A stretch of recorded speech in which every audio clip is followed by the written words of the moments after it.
Yo, what is going on, husbandos and waifus? My name is HERMSAUR and I'm back at it again. So I've decided just to sit down and talk to you guys, just the normal typical recording setup, just because, you know, I'm chilling right now. There's a lot of anime that came out this season, and a lot of people looked at it as like, oh, there's not a lot of good anime. There's only like Jujutsu Kaisen.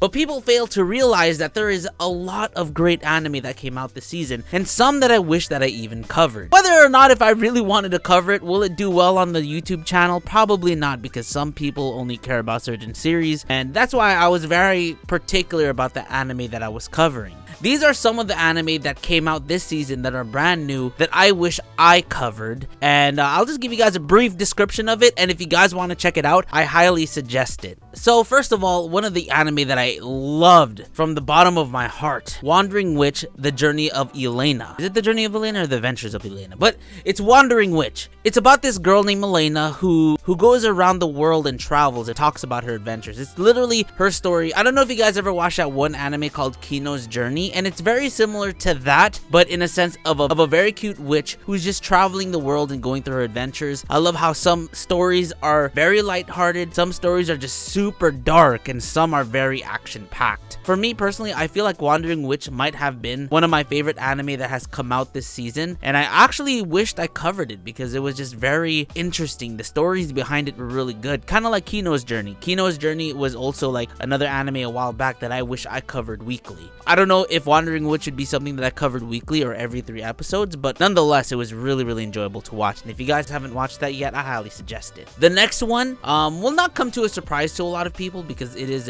considered like it's a shueisha series. It's a shonen series, I guess, which is Dragon Quest. Now, Dragon Quest follows a boy named Dai, who's like this short hero who's being trained to become a mage to support the hero, but ends up becoming the new young hero under the training of Avan, who was a previous hero as well. Pretty much what Dai does, he adventures around to fight the Dark Lord's minions and to pretty much save the world. Very basic explanation in that, because it's typical like hero story, but what's really cool about it is his support cast is kind of like what intrigues me the most. I mean, obviously, like, there's a character named Pop who a lot of people hated at the very beginning, and even for me personally, I'm slowly warming up to Pop. Still, it's really hard for me to kind of like fully accept him. Regardless of that, the animation is great and the characters are enjoyable, and it's just a really fun anime to watch, and a lot of emotions. Like, so there were some surprising moments where I was just blown back by the emotion. It was really good.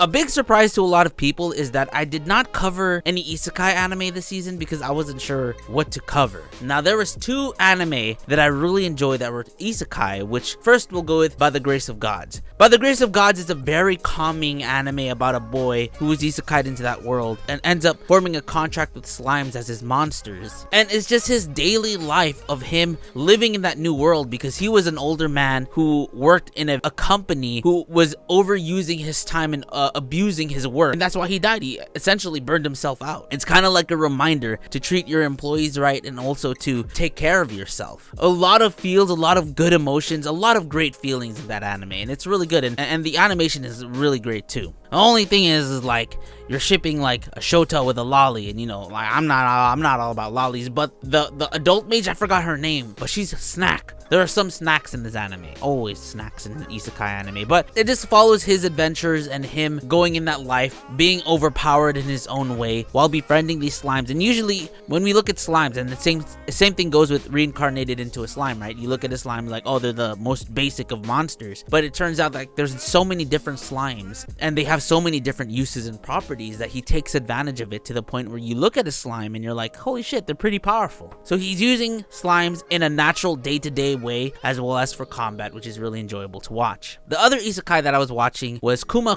Bear, or is it Kuma Bear? Follows a girl. She was given by the gods a bear outfit, but she has all these bear powers where she it's pretty much overpowered. Like high defense, high attack, she can summon beasts, she has a bag that she can stuff unlimited things in, and just like by the grace of God, she's just going by her day-to-day life, but also at the same time she's doing quests as an adventurer, because this is like her MMO like world. She has accepted that she cares about this world that she's now living in. Kuma Bear, I feel like if I was to cover an isekai anime, it would probably be that, because there's a lot of enjoyable moments, a lot of action-packed scenes that are just really funny to watch, especially when you see her going in and just beating up people and beating up hordes that you're like, oh my god, like obviously the people in that world are freaking out because they don't know how they're going to handle it, but here she comes handling it. And of course a lot of people are judging her because she's wearing a bear outfit. Like how could someone dressed as a bear be this powerful? But she ends up being literally the most powerful. Also, obviously, I watched Tonikawa. People were wondering why I haven't covered Tonikawa, and honestly, Tonikawa was such a cute anime,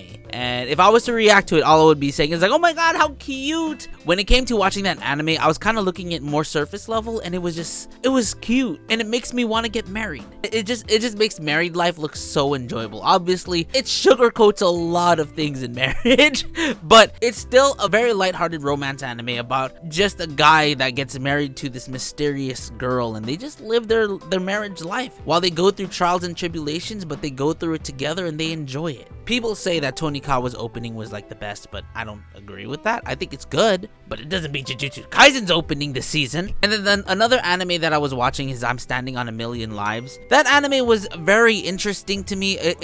I'm still kind of readjusting. Like there are some portions that I can stand and some that I can't. It's just about this guy who hates the world, and he ends up being isekai'd into this world with other people, and new characters get added on, new players get added on, and later on that they learn what this world is about, and they have to do these quests, and they learn about how these worlds are connected. It takes a pretty dark path because it's a pretty dark anime, but what's cool is that they don't die and they end up going back to their world once they finish their quest. So they only get put into that new world unless there is a major quest that they have to accomplish, while also adding new players in. So that one was very interesting to me. I enjoyed it, but there are some parts where I had to stomach to watch it, especially with some of the characters that are in there. I mean, even the main character, man, but I still enjoyed it personally. So yeah, those are the anime that I was watching off camera that I was really enjoying. Some of them that I wish to cover, like if I was to choose the anime that I wanted to cover of the ones that I mentioned weekly, Wandering Witch, Dragon Quest, and Kuma